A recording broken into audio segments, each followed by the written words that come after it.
The city of Dallas and the entire nation are grieving today after the horrific police shooting at last night's rally. Today, hundreds have gathered around the city of Dallas to mourn the lives that were lost last night, but most importantly, to show support for their city. Downtown Dallas, Lauren Hendricks, Fox 4 News. Chris says she was ordered by the city to bring her dog here, the Mesquite Animal Shelter.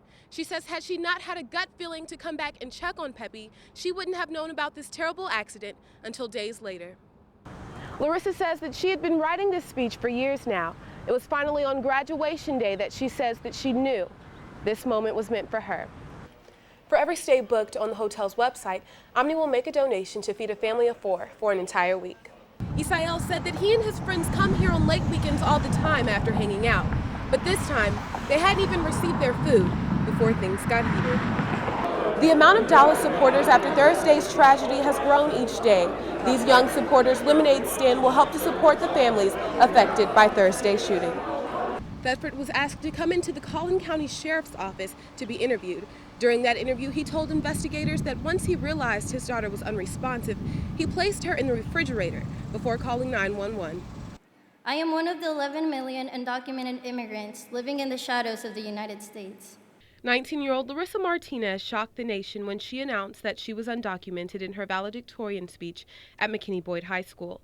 The senior said she had been working on becoming valedictorian ever since her 9th grade teacher helped her to realize her potential. He looked at me and he told me, "Hey Larissa, did you know that if you keep working this hard, you actually might have a shot at going to a better school like an Ivy League?" And I think that's the first time I ever thought that I had capacity to be able to do more. Larissa, her mother, and her sister fled from her abusive father in Mexico 7 years ago. In my household in Mexico, I didn't realize that the relationship I had with my dad wasn't the norm. He would get aggressive, and sometimes he would, not treat my mom and I the right way. So then my mom made the decision to move here. Larissa says growing up and realizing she was undocumented didn't hinder her, but inspired her to work harder. I guess when I realized that I was undocumented, it just meant that I had to work harder, but it didn't really close any doors. It just made me want to do it even more. When she began writing her speech, Larissa says she mainly wanted to make an impact. And I always thought that I wanted to say something meaningful, something that would stay there forever, that would really change people's lives. Larissa says that she had been writing this speech for years now. It was finally on graduation day that she says that she knew this moment was meant for her. Throughout the 4 years, I had an idea of what I wanted to say. I think the more I spoke, the more I wanted to say it, because I saw that the crowd really was responding. Now, in just a few weeks, Larissa is on her way to Yale University on a full-ride scholarship. I am very excited, and I am just so grateful that Yale was put in my path, because they have been such a great institution about everything. Larissa and her family are still waiting on their citizenship paperwork to be processed after applying when they first arrived in the United States. We've been waiting for 7 years, and nothing. They're just saying that we just have to wait. Larissa says she wants people to think before judging others who may be in her same situation.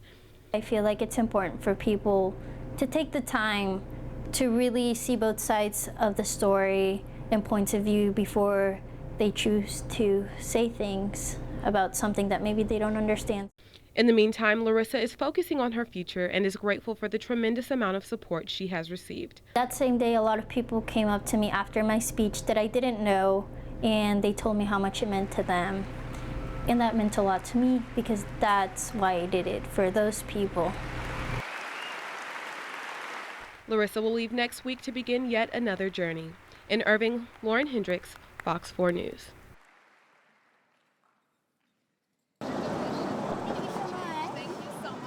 A group of girls decided to host a lemonade stand to help the families and officers affected by the recent police shooting in downtown Dallas. Landry Nealon and Lauren Roach and their friends said they wanted to do something to help the grieving families. Well, we saw what had happened on TV, and we felt really bad for all the victims' families. We decided we would donate all of the money to the victims' families. we had a lot of people driving by and a lot of people stopping to make donations. People would actually drive by and just hold out like a $20 bill out their window and not even get like lemonade. The girls sold cups of lemonade for 50 cents each, but said they had hundreds of visitors who were making donations much bigger than expected. We thought at first we were about, maybe if we were lucky, 100, but then we started getting donations Of like $1,000, and it kept getting bigger and bigger. Local church St. Andrew United Methodist Church heard about the girls' sweet gesture and promised to match the first $2,000. Other organizations and residents continued to open their pockets. Today, the girls handed over a check close to $10,000 to the Dallas Police Association. The officers killed in last week's shooting will join the other officers on this wall that have also lost their lives here in Dallas. These young supporters and their lemonade stand will help to support families who were affected by last week's shooting. Thanks from all of us. It makes a huge difference. So thank you guys. Thank you. Yeah. It was great how we had a lot of the community help us out. So almost the entire Dallas was, because we had over 500 people, I think, come. In Dallas, Lauren Hendricks, Fox 4 News.